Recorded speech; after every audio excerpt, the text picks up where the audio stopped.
எடுத்து வாசிக்கலாம். 1 சாமுவேல் 30ஆம் அதிகாரம் 19ஆம் வசனம். 1 Samuel chapter 30 verse 19.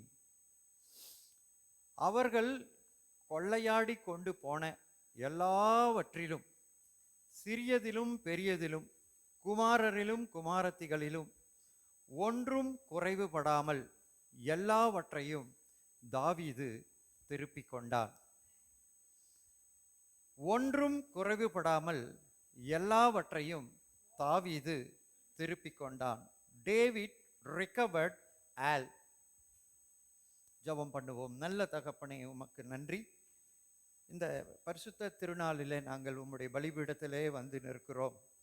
உம்முடைய ஆலயத்துக்கு நாங்கள் வருகிற போதெல்லாம் நீர் எங்களை வெறுமையாய் அனுப்புகிறது இல்லை. நிச்சயமாய் உம்முடைய ஆலயத்தில் உச்சிதமான கோதுமையாலும் கண்மலை தேனாலும் எங்களை திருப்தி ஆக்கி அனுப்புகிறீர். இதோ நீர் எனக்கு கொடுத்த இந்த வார்த்தையை உம்முடைய திருக்கரத்தில் சமர்ப்பிக்கிறேன். நீர் இதை எங்களுக்கு பிட்டு போற்றியும் நாங்கள் நினத்தையும் கொழுப்பும் உண்டது போல் திருப்தியாய் கடந்து போக உதவி செய்யும். இரட்சகர் இயேசுவின் நாமத்தில் பிதாவே, ஆமேன். உங்களுக்கு இந்த 1 சாமுவேல் 30ஆம் அதிகாரத்தை நீங்கள் பலமுறை படித்திருப்பீங்க. இந்த சம்பவம் உங்களுக்கு நன்றாக தெரியும். அதனுடைய வரலாற்றை நான் சுருக்கமாக சொல்கிறேன். தாவீது வனாந்தரத்தில் இருந்தபோது அவனோடு கூட ஒரு கூட்டத்தார் இருந்தாங்க. கடன்பட்டவங்க, முறுமுறுக்கிறவங்க, புலம்புறவங்க எல்லாம் இருந்தாங்க. அவன் போய் ஒவ்வொரு முறையும் யூதா தேசம் அல்லாத பிற பெலிஸ்தர்கிட்ட போய் கொள்ளையடிச்சுக்கிட்டு வருவான். அதை கொண்டு சாப்பிடுவாங்க, அதை கொண்டு வாழ்வாங்க. ஒரு முறை அப்படி போகும்போது, அவன் வீட்டையும் மனைவி மக்களையும் விட்டுட்டு போகும்போது, அதாவது வேலைக்கு போகிற மாதிரின்னு அர்த்தம், கொள்ளையாட போகும்போது அமலேக்கியர் வந்து அவன் வீட்டை கொள்ளையடித்து அவனோடு இருந்தவர்கள் மனைவி, குமாரர், குமாரத்திகள், பொருட்கள், ஆடு மாடுகளை எல்லாம் கொள்ளையடித்துக்கிட்டு போயிட்டார். திரும்பி வந்து பார்க்கும்போது அவனுடைய கூடாரங்கள் எல்லாம் கொழுந்து விட்டு நெருப்பால் எரிஞ்சுக்கிட்டு இருக்கு. இதை பார்த்த உடனே தாவீது அந்த சோதனையில், வேதனையில், நெருக்கத்தில் இருந்தபோது அவனுடைய உள்ளம் உடைந்தது. அவன் அழுதான். எப்படி அழுதான் என்று கீழே இருக்கு. நீங்கள் வீட்டுக்கு போய் 30ஆம் அதிகாரம் முழுசும் படிச்சுக்கோங்க. எப்படி அழுதான்னாக்கா, ஏதோ விசும்பி விசும்பி அழுவல, சத்தமிட்டு அழலை, கதறி அழலை, பலன் போகிற வரைக்கும் அழுதானோ. பலனே அற்று போகிற வரைக்கும் அழுதானோ. சிலர் அழுவாங்க, அப்படி மெதுவாக அப்படி அழுவாங்க, உள்ளுக்குள்ளவே அழுவாங்க, சத்தமே இருக்காது, கண்ணீர் மட்டும் வரும். ஆனால் இங்கே நம்ம அழுதுக எப்படி அழுதுன்னா, பலன் குறைய மட்டும் ஓன்னு அழுதான். ஓன்னு அழுதுட்டு முடியல. அதுக்கப்புறம் பலனே இல்லை. அதெல்லாம் அந்த அனுபவம்லாம் நான் கடந்து வந்திருக்கிறேன்.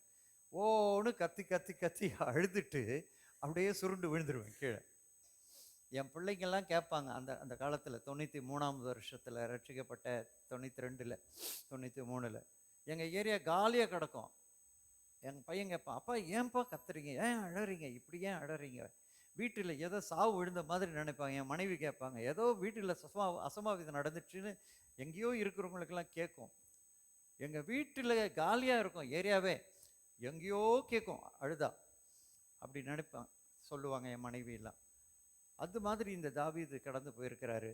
அழுது பலன் இல்லாமல் போக மட்டும் அழுத முடிந்து தீர்ந்த பிறகு இப்போ தன்னை கர்த்தருக்குள் திடப்படுத்தி கொண்டான் என்று எழுதியிருக்கிறது. கர்த்தருக்குள்ள தன்னை திடப்படுத்திக்கிட்டான். ஏன் தெரியுமா? அவனோடு கூட இருந்த அந்த 600 பேர்ல எல்லாரும் தன் மனைவி, தன் பிள்ளைகள், ஆடு மாடுகள் எல்லாம் கொள்ளையடிச்சுக்கிட்டு போயிட்டாங்கல்ல. உன்னை நம்பி தானே வந்தோம் நாங்கள். நீ ராஜாவாக போகிறேன்னு சொல்லி வந்தா, நான் உன்னை நம்பி வந்து ஏன் கூட வீடும் போயிடுச்சே, ஏன் குழந்தை குட்டி போயிடுச்சே, என் மனைவி போச்சே, என் பொருளெல்லாம் போச்சேன்னு சொல்லிட்டு கல் எடுத்து யாரை நம்பி வந்தாங்களோ அவனை அடிக்க பார்த்தேன். இப்போ அவன் நிலைமை எப்படி இருந்திருக்கும் பாரு. தாமரை இலையில தண்ணீர் மாதிரி தத்தளிக்கிறான். அந்த சூழ்நிலையில தான் கல்லை எடுத்துக்கிட்டாங்க. 30ஆம் அதிகாரம் 6ஆம் வசனத்தை, கோபப்பட்டு கல்லை எடுத்துட்டாங்க. ஆனாலும் அவன் தன்னை கர்த்தருக்குள் திடப்படுத்தி கொண்டானான். திடப்படுத்தி கர்த்தருக்குள்ள ஒருவன் இப்படிப்பட்ட சூழ்நிலை வழியா கடந்து போகிற போது யாரும் ஆறுதல் படுத்தவே முடியாது.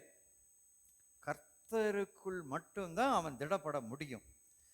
அந்த திடப்படுத்தின பிறகுதான் அவனுக்கு யோசனையே வருது. தன்னோடு ஒரு ஆசாரியன் இருக்கிறான். அந்த ஆசாரியன் கிட்ட கேட்குறான், அப்பா ஏபோத்தை கொண்டு வா, என்ன கர்த்தர் என் கொள்ளை அடிச்சுக்கிட்டு போனதையெல்லாம் நான் திருப்பிக்கும்னா, அந்த தண்டை பின் தொடருவேனா கேளு. ஆண்டவருடைய வாக்கு வந்தது 8ஆம் வசனத்துல, அதை பின் தொடர், அதை நீ பிடித்து சகலத்தையும் திருப்பி கொள்ளுவாய் என்று கர்த்தர் சொன்னார்.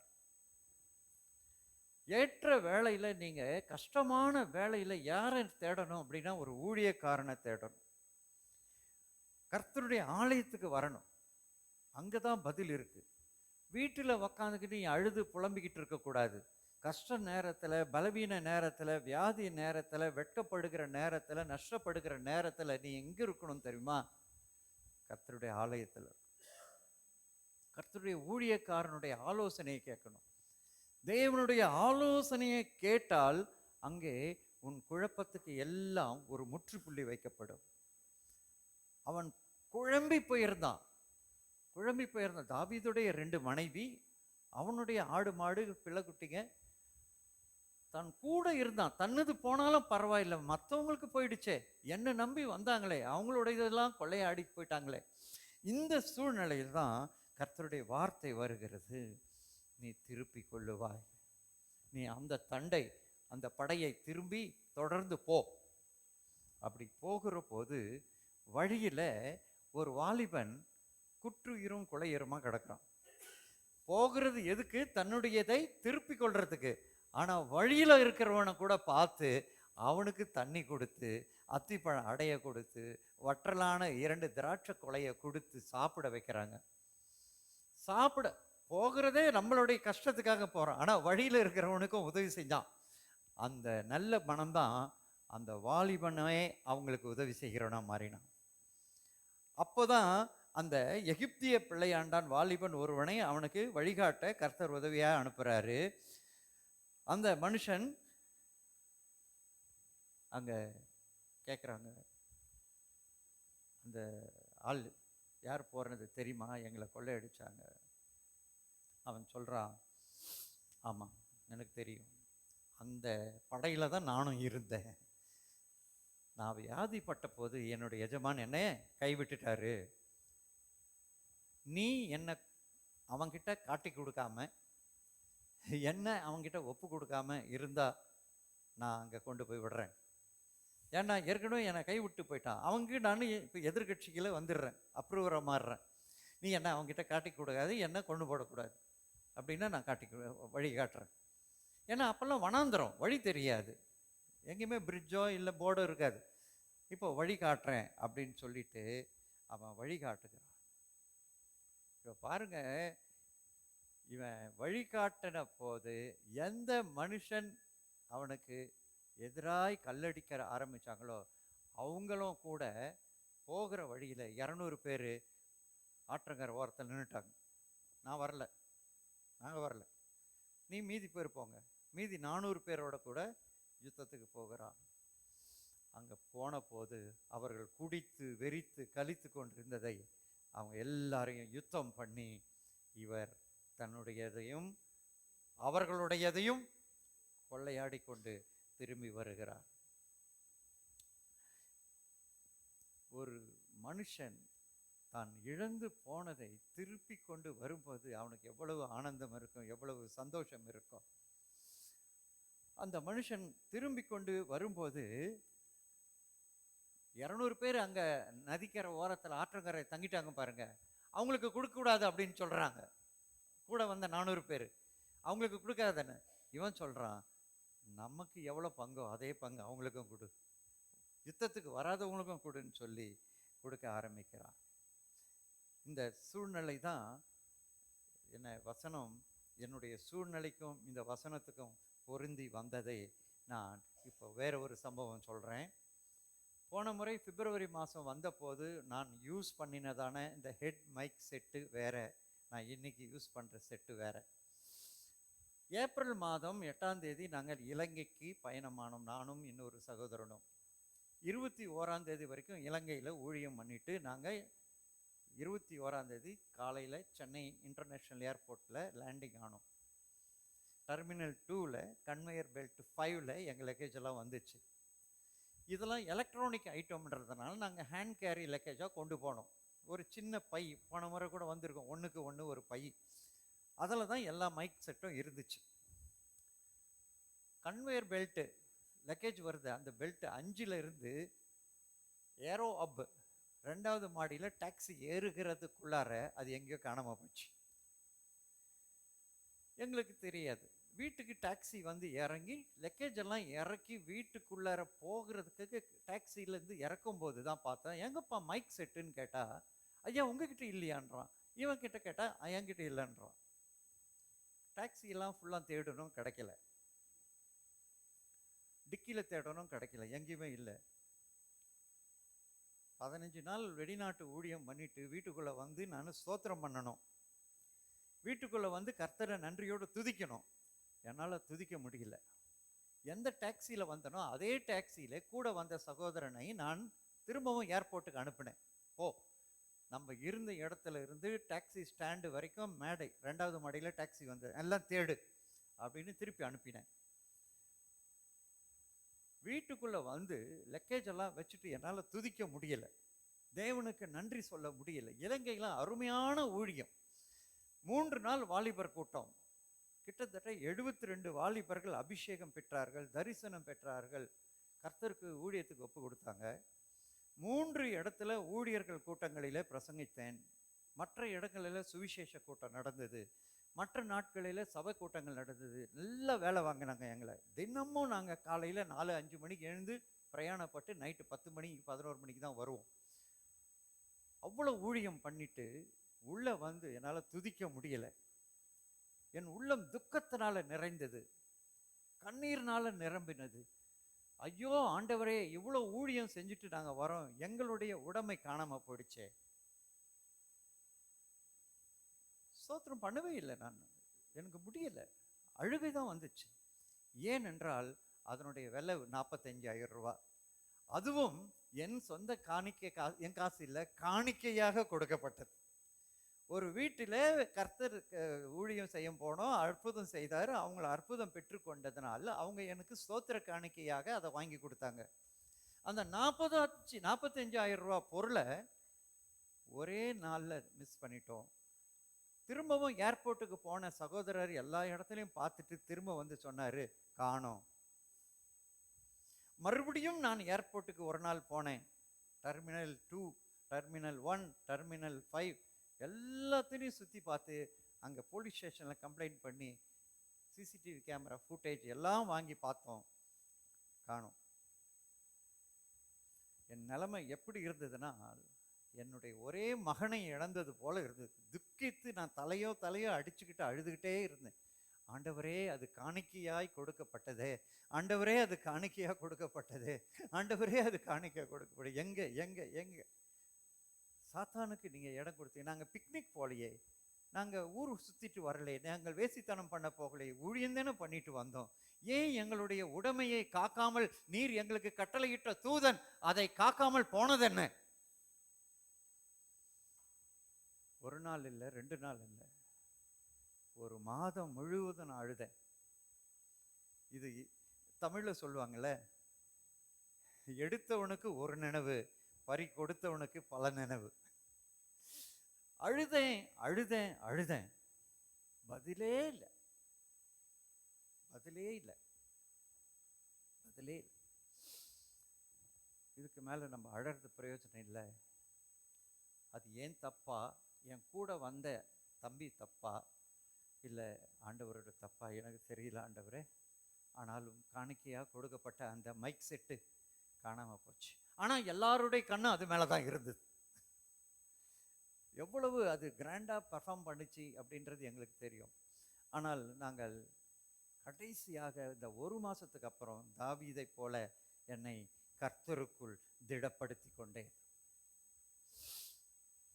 புத்தனுக்கு போதி மரத்துக்கு கீழே தான் ஞானம் வந்தது அப்படின்னு சொல்ல முடியாது. ஒரே ராத்திரியில தன் நாட்டையும் ராஜ்யத்தையும் மனைவியையும் மகனையும் விட்டு வந்தான் பார்த்தீங்களா? அவன் வந்த சூழ்நிலை, அவன் அனுபவித்ததான அந்த பாடுகள் தான் அவனுக்கு ஞானமா மாறிச்சு. இன்னைக்கு நீங்க கேட்குற இந்த செய்தியும் கூட, ஒரு ஊழியக்காரன் எந்த பாதையிலே கடந்து போறானோ அந்த இம்பேக்ட், அதனுடைய பாதிப்பு தான் செய்தியாக பலிபீடத்துக்கு வருது. ஊழியக்காரன் நல்லா கவனிங்க. நீங்க எந்த பாதையில கடந்து போவீங்களோ அது உங்களை பெருமளவு உள்ளத்தை கசக்கி கரும்பு சக்கையா பிழியும் பொழுது, நீங்கள் கர்த்தருக்குள் உங்களை திடப்படுத்தும் போது ஒரு வசனம் வரும். அந்த வசனம்தான் கர்த்தருடைய சபைக்கு தூதாக மாறும். இன்னைக்கு நான் சொல்லின இந்த வசனம், தாவீது தன் குமாரரிலும் குமாரத்திகளிலும் தான் இழந்து போன எல்லாவற்றையும் திருப்பி கொண்டான் என்ற வசனத்தை எனக்கு கொடுத்தார். அப்படிங்க, இந்த வசனம் வந்த பிறகு எனக்குள் வசனம் ஏதோ பைபிளில் படித்தது, எங்கேயோ போஸ்டரில் பார்த்ததில்லை, காதுகளால் நான் கேட்டேன். கர்த்தருக்குள்ள என்னை திடப்படுத்தும் போது அந்த சத்தத்தை நான் கேட்டேன். பைபிளில் தேடி எடுத்தேன். 1 சாமுவேல் 30ஆம் அதிகாரம் எத்தனையோ முறை படிச்சிருக்கிறேன். நான் அந்த சிச்சுவேஷன்ல ஆண்டவர் அந்த வசனத்தை அனுப்பி குணமாக்கி அழிவுக்கு தப்புவிக்கிறார். அந்த வசனம் உள்ள வந்த உடனே நான் பலப்பட்டேன். ஓ, ஆண்டவர் என் விண்ணப்பத்தை ஜபத்தை கேட்டார், ஏதோ செய்ய போகிறார். ஒன்று தெரியுமா, ஆண்டவர் சொல்லிட்டார்னா அவர் செஞ்சிடுவார். இப்போ நான் இழந்து போனது 45,000 ரூபாய். எனக்கு அது திரும்ப கிடைக்கவே இல்லை. ஆனால் ஆண்டவர் ஒரு அற்புதம் செய்தார். எனக்கு காணிக்கைகள் வந்தது. அதை பார்க்கிலும் அதிகமான விலையுள்ள இந்த ஹெட் மைக் மட்டும் 55,000 ரூபாய். மற்றதெல்லாம் அடிஷ்னல். கிட்டத்தட்ட 1,00,000 ரூபாய் மைக் இப்போ எங்கையில் இருக்கு. ஒன்று, இழந்து போனதை திருப்பி தருவார், இல்லையானால் பிராண்ட் நியூ திருப்பி தருவார், வாங்க செய்வார். நான் வரும்பொழுதே உள்ள வரும்போது கார் பார்த்தேன். என்னடா தம்பி புதுசா இருக்குதுன்னு. அங்கிள் அது வாங்க. நம்ம செய்திக்கு பாருங்க, அப்படியே கோ இன்சிடென்டா சம்பவங்கள் நடக்குது. அது பாதி சொல்லி விட்டு இவர் வந்துட்டார. உள்ள உக்காந்து மஞ்சு என்கிட்ட எல்லாத்தையும் சொல்லிச்சு. பாருங்க, நம்ம சில வேலையில இழந்து போனோமேன்னு துக்கமா இருப்போம். அது கிடைக்கணும், அது கிடைக்கணும், அது கிடைக்கணும் கஷ்டப்படுவோம். ஆனால் ஆண்டவர் ஒருவேளை அதையே தந்தாலும் தருவார். மகனே, இது வேண்டாம், நான் இதை விட பெட்டரா தருகிறேன். I will give you the new brand. நீங்கள் ஆச்சரியப்படுவீங்க. ஒரே நேரத்தில் ஹாட் கேஷ் கொடுத்து வாங்கிட்டு வந்தோங்க. 1 lakh rupees. இப்போ காதில் இருக்குது இல்லைங்களா இந்த மஞ்சள் கலரு, இது கம்பி வரைக்கும் 55,000 ரூபாய். மற்றதெல்லாம் தனி விலை. 1,00,000 ரூபாய் கிட்டக்க. என்னால் நம்பவே முடியல. ஆண்டவரே, நீர் இப்படியும் செய்வீரா? நான் எப்படி வேணாலும் செய்வேன், வாய மூடு. எப்படி வேணாலும் நான் செய்வேன், நீ வாய மூடு, நீ போய் வேலையை செய். நான் சொல்லுவேன். பலிபீடத்தில் நின்று சொல்றேன், சில வேளையில் நம்ம ஆத்துமாக்களை இழந்து போகிறோம். நமக்கு சொந்தமான ஜனங்களை இழந்து போகிறோம். என்னுடைய 34 வருஷ ஊழிய பாதையில் எத்தனையோ மரண வீடுகளுக்கு போயிருக்கேன். அந்த வீடுகளில் போகும்போது, அங்கிள் டாடி எங்களை விட்டுட்டு போயிட்டாரேன்னு. பாஸ்டர், நான் இவரை தான் நம்பி இருந்தேன், என் குழந்தைங்களையும் என்னையும் நடுத்தருவில் விட்டுட்டு போயிட்டாரேன்னுவாங்க. நாங்கள் என்ன வார்த்தை சொன்னாலும் காதுல ஏறவே ஏறாது. அவர் சொல்றாரு ஏசாயால, நானே ஆறுதல் செய்வேன், நானே ஆறுதல் செய்வேன். அவங்களுடைய இழப்புகளை அவங்களால ரிடீம் பண்ண மீட்டுக்கொள்ள முடியவே முடியாது. ஏதோ ஃபார்மாலிட்டிக்காக நாங்கள் ஊழியக்காரங்க போய் நாங்களும் போய் பார்க்கலன்னா வரல பாரு, எங்கள் துக்கத்தில் வந்து பங்கெடுக்கல பாருன்னு சொல்ல போகிறாங்களேன்னு சொல்லிட்டு விழுந்து அடிச்சுட்டு மற்ற ப்ரோக்ராம் எல்லாம் கேன்சல் பண்ணிட்டு போயிடுவோம். ஆனாலும் ஆண்டவர் ஒருவனை தொட்டு அவனை சந்தித்து தம் வார்த்தையை அனுப்புற வரைக்கும் அவன் துக்க சாகரத்துல முழுகி போயிடுவான். அந்த வசனம் வந்த பிறகுதான் அவன் மேல எழும்பி வருவான், அவன் மீண்டும் மேல வருவான். இதை நான் அனுபவபூர்வமாக நான் பார்த்திருக்கிறேன். நான் வேர்வை சிந்தி சம்பாதித்த உடைமைகளை கண்ணெதிரே மற்றவங்க அபகரித்து கொண்டு போவாங்க. இப்படிப்பட்ட சூழ்நிலை அதையெல்லாம் தாங்க இருதயம் தாங்க சகிக்கவே முடியாது. வேதனைய துக்கத்துல நம்ம ஆழ்ந்து போயிடுவோம். நான் சம்பாரிச்சது என் கண் முன்னாடியே அவன் கையில இருக்குது, ஏன் நகை அவங்க கழுத்துல இருக்குது, எத்தனையோ எத்தனையோ நான் பார்த்திருக்கிறேன். ஆனால் ஆண்டவர் நம்மை பிச்சை எடுக்கிறதுக்கோ வறுமையாய் ஆக்கிறதுக்கோ தரித்திரத்துல தள்ளுறதுக்கோ நம்மை அழைக்கல, நம்மை உயர்த்துகிறதுக்கு தான் அழைச்சார். தாவீது இழந்து போன எல்லாவற்றையும் திருப்பி கொண்டான். அவனுடையது மட்டுமல்ல, அமலேக்கேயன் கொள்ளையடிச்சுக்கிட்டு வந்ததுன்னு திருப்பி கொண்டான். கொள்ளையடிச்சுக்கிட்டு வந்ததை தனக்கு தனக்கேன்னு வைக்காம தன்னோட வந்தவங்களுக்கும் தன்னோட வராதவங்களுக்கும் யூதா தேசத்தில் நண்பர்களுக்கெல்லாம் பங்கு அனுப்பினான். அதுதான் ஜெனரஸ் நோபல் ஹார்ட்.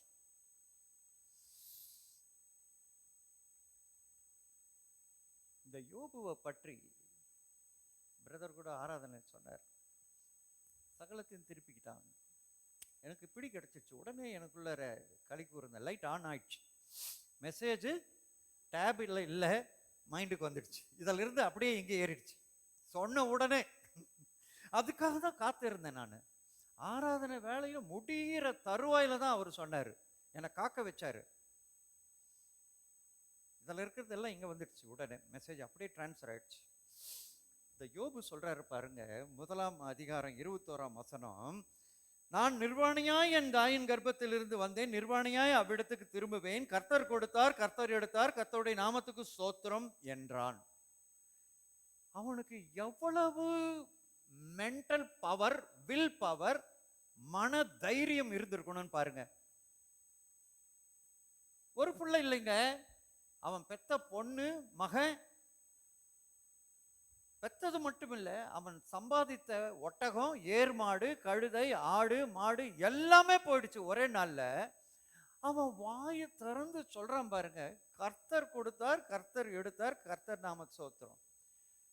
நம்ம குடும்பத்துல யாராகிலும் ஒருத்தர் சொல்ல முடியுமா, ஒரு சின்ன இழப்பு வந்ததுன்னா அந்த இயேசுநாதருக்கு கூட கண்ணு இல்லை, இனியும் சர்ச்சு என்னத்துக்கு, பைபிள் என்னத்துக்கு, ஜபம் என்னத்துக்கு, போ.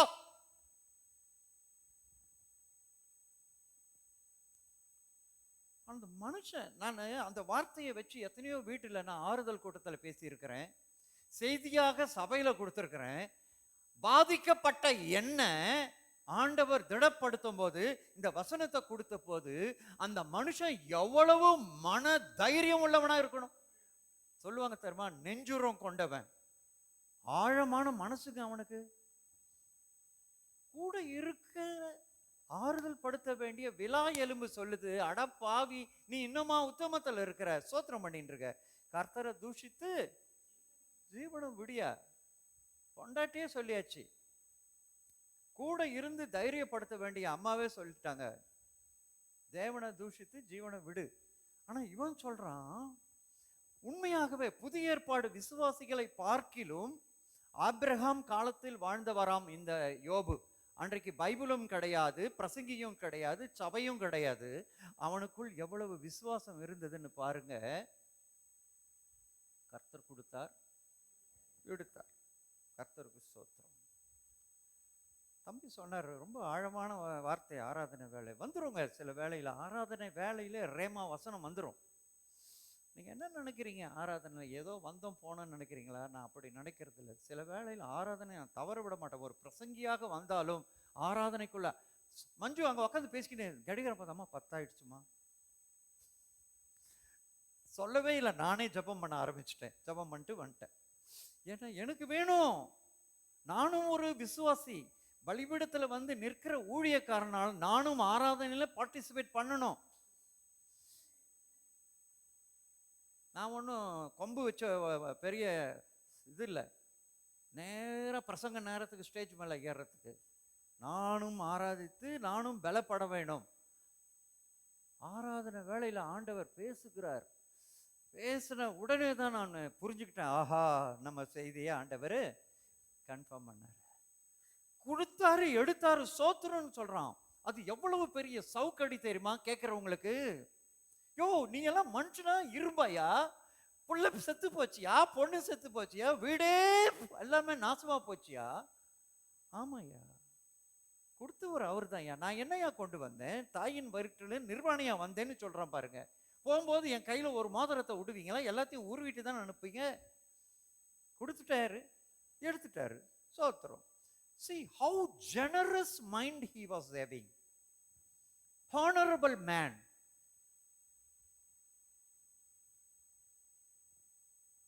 சகே வீட்டில் கூட இயேசு உள்ள வந்தாரு, பாதி கொடுத்துட்டான், மீதி இருக்குது, அதையும் நாலத்தனியா திருப்பி தரேன்னா இப்ப 0 ஆயிடுச்சு.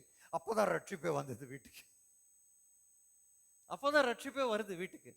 அது வரைக்கும் ரட்சிக்கப்படாத வீடு, வீடே ரட்சிக்கப்படலை. இப்ப ஆளும் ரட்சிக்கப்பட்டாச்சு, வீடும் ரட்சிக்கப்பட்டாச்சு. அல்லேலூயா. அவனுடைய திவ்ய சுபாவத்தை நான் பார்க்கிறேன். நீங்க உடனே மறுபடியும் கூட அந்த வீட்டில் போய் அந்த வசனத்தை தியானிங்க. எவ்வளவு மன தைரியம் இருந்தா அந்த மாதிரி ஒரு வார்த்தையை ஒருவன் சொல்ல முடியும்? ஏதோ சின்ன பொருள் காணாம போனா பரவாயில்ல, ஏதோ ஒரு பேகு காணாம போனா பரவாயில்ல, குடும்பமே காலி, வீடே காலி, வெறிச்சோடி போச்சுங்க. இவன் மட்டும்தான் மண்ணில் சாம்பல்ல உக்காந்துட்டு இருக்கிறான். அவன் வாயிலிருந்து வர வார்த்தையை பாருங்களேன்.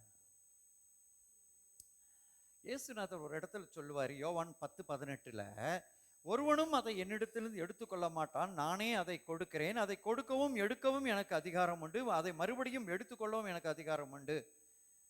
இந்த கட்டளையை என் பிதாவிடத்தில் பெற்றுக்கொண்டேன். அவருக்கு கொடுக்கறதுக்கு அதிகாரம் இருந்து எடுக்கிறதுக்கு அதிகாரம், எனக்கு என்ன அதிகாரம் இருக்கு? இயேசுநாதருக்கு கொடுக்க அதிகாரம் இருக்கு, எடுக்கிறாராம், எடுக்கவும் அதிகாரம் இருக்கு. ஆனா எனக்கு என்னையா இருக்குது? எனக்கு கொடுக்கவும் அதிகாரம் இல்லை, எடுக்கவும் அதிகாரம் இல்லை. ஆனா யோபு சொல்றாரு, எடுத்தார், கொடுப்பார், கொடுத்தார், எடுத்தார், கொடுப்பார். அல்லேலூயா.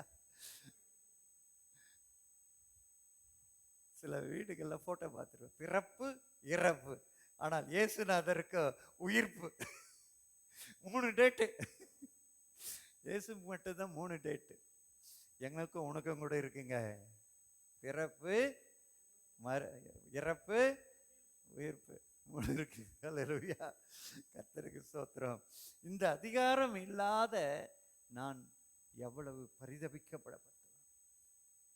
இந்த செய்தி ஞானம் எங்கிருந்து வந்ததுன்னா, the Lord is leading in a tribulation. கர்த்தர் உன்னை உபத்திரவத்தின் பாதையில நடத்தும் போது அங்கே ஒரு தேவ செய்தி புறப்பட்டு வருது. ஏன்னா நீ கசக்கி பிழியப்படும் போது கிண்ணத்திலே அந்த ஜூஸ் வடிஞ்சு விடும். ஒரு ஊழியக்காரன் ஒரு உபத்திரவ பாதையில ஒரு விசுவாசியும் நடத்துவாங்க, குடும்பத்தாரே நடத்துவாங்க, இல்ல வெளியில இருந்து நடத்துவாங்க, பிசாசும் நடத்துவான். அந்த வாரமெல்லாம் அவன் எந்த பாதையில போனானோ அதான் சண்டே மெசேஜ். என்னப்பா, இன்னைக்கு நான் போன பாதை தான் இன்னைக்கு உங்க மெசேஜ். ஒருவேளை ஏர்போர்ட்ல இருந்து நான் பத்திரமா வந்து சேர்ந்ததுன்னா இன்னைக்கு வேற செய்தி கொடுப்பேன். ஏர்போர்ட்ல என்னுடைய மைக் செட்டு காணாம போனதுனால்தான் இன்னைக்கு இந்த செய்தி. வாங்கள் அடுத்த 4 குறிப்புகளை நம்ம பார்க்கலாம். வேதத்துல எப்படியெல்லாம் சிலர் இழந்து போனாங்க, எப்படியெல்லாம் அதை ரிடீம் பண்ணிக்கிட்டாங்க, மீட்டுக்கிட்டாங்க. முதலாவது 2 ராஜாக்கள் 6ஆம் அதிகாரம் 5 முதல் 7. 2 ராஜாக்கள் 6ஆம் அதிகாரம் 5 முதல் 7. ஒருவன் ஒரு உத்திரத்தை வெட்டி வீழ்த்துகையில் கோடாரி தண்ணீரில் விழுந்தது. அவன், ஐயோ என் ஆண்டவனே, அது இரவலாக வாங்கப்பட்டதே என்று கூவினான். தேவனுடைய மனுஷன் அது எங்கே விழுந்தது என்று கேட்டான். அவன் இடத்தை காண்பித்த போது ஒரு கொம்பை வெட்டி அதை அங்கே எரிந்து அந்த இருமை மிதக்க பண்ணி அதை எடுத்துக்கொள் என்றான். அப்படியே அவன் தன் கையை நீட்டி அதை எடுத்துக்கொண்டான். இப்போ தீர்க்கதரிசி புத்திரர்கள் சொல்றாங்க, ஐயா எங்க ரூம் எல்லாம் ரொம்ப சின்னதா இருக்குது, காட்டுக்கு போய் மரம் வெட்டி நம்ம ஓகே போங்க. உஷாரான பசங்க, ஜூனியர்ஸ், உடன் ஊழியர்கள் சொன்னாங்க, நாங்க போறோம், ஆனா நீங்களும் கூட வரணும். நீங்களும் கூட வரணும். சரி வரோம் போ. கூடவே போனாங்க. நான் நினைக்கிறேன் ஒரு நதிக்கரை ஓரத்தில் ஆற்றோரத்தில் இருக்கிற மரத்தை வெட்டியிருப்பான். ஏன்னா இலசா இருக்குது, ஈரமாக இருக்குது, சீக்கிரம் வெட்டலான்னு வெட்டியிருப்பான். வெட்டும்போது மரத்தில் ஏறி வெட்டும் பொழுது கையில் காம்பு, வெயிட்டான இரும்பு தண்ணியில் ஓடுற தண்ணியில் விழுந்து போச்சு. இப்போ மரத்து மேல இருந்து கத்துறான், ஐயோ என் ஆண்டவனே, அது இரவலாய் வாங்கப்பட்டது. இதே கூக்குரல் தான், ஐயோ என் ஆண்டவரே, அது ஸ்தோத்திர காணிக்கையாய் கொடுக்கப்பட்டது. புரிஞ்சுச்சா இப்போ உங்களுக்கு செய்தி? ஐயோ என் ஆண்டவனே, அது என் சம்பாத்தியத்தினால் வந்ததல்ல, என் மனைவியினுடைய சம்பாத்தியத்தால் வந்ததல்ல, அது காணிக்கையாய் கொடுக்கப்பட்டது. That is not my property, that was your property.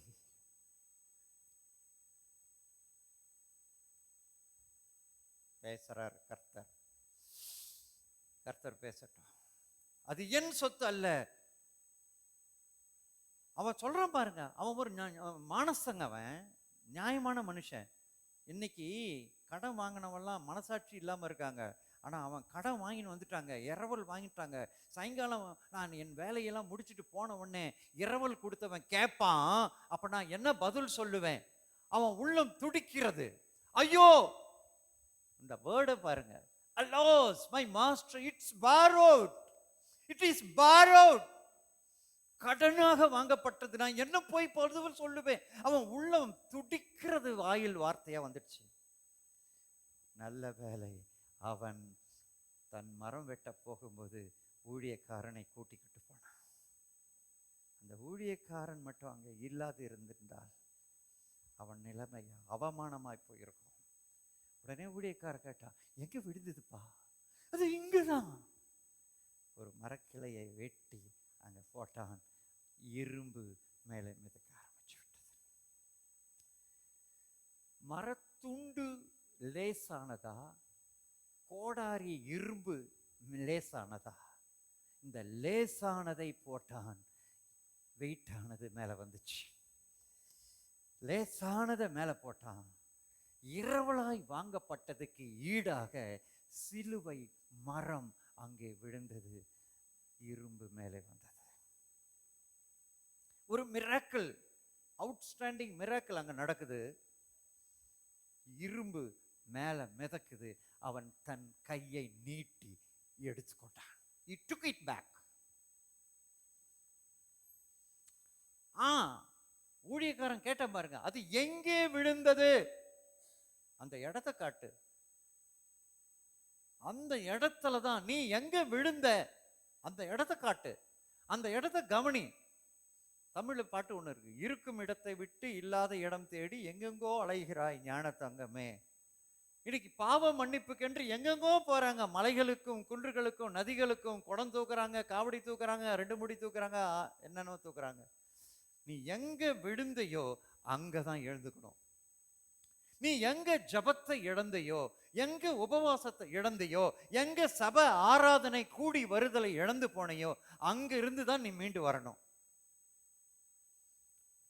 ஏனென்றால் இது எதுவுமே உன்னுடைய சம்பாத்தியமானது அல்ல, தேவன் உனக்கு கொடுத்தது, கிருபையாய் கொடுத்தது. நீ ஏதாவது ஜபத்தை நான் இழந்து போயிட்டேன் பாஸ்டர், நான் உபவாசிப்பேன், இப்பெல்லாம் உபவாசிக்க முடிகிறது இல்லை பாஸ்டர், நான் 10-15 அதிகாரம் படிப்பேன், இப்பெல்லாம் பைபிளை திறந்தாலே கொட்டாவி வருது, தூக்கம் வருது. அப்படியா? நீ எங்கேயோ விழுந்து போனேம்மா, எங்கேயோ விழுந்து போன பிரதர். நான் தசமபாகம் கர்த்தருக்கு உண்மையா செலுத்திக்கிட்டு இருந்தேன், இப்ப என்னால செலுத்த முடியல. எங்கேயோ விழுந்து போயிட்டேன். எந்த மாசத்துல விழுந்த? அந்த மாசத்துல இருந்து உன் மெடிக்கல் பில் எங்க போகுது, உன்னுடைய செலவு எப்படி போறதுன்னு கொஞ்சம் கணக்கு பாரு. அந்த இடத்தை நீ கண்டுபிடிச்சாதான் ஊழியக்காரன் உனக்கு உதவி செய்ய முடியும்.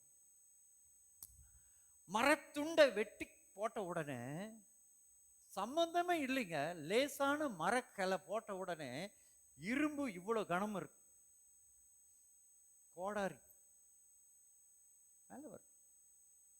அவன் பிரயாசமே படல, தண்ணிக்குள் இறங்கி ஆழத்தில் இருந்து எடுத்தான்னு இருக்கா, அவன் கையை நீட்டி எடுத்துக்கொண்டான். He took it back.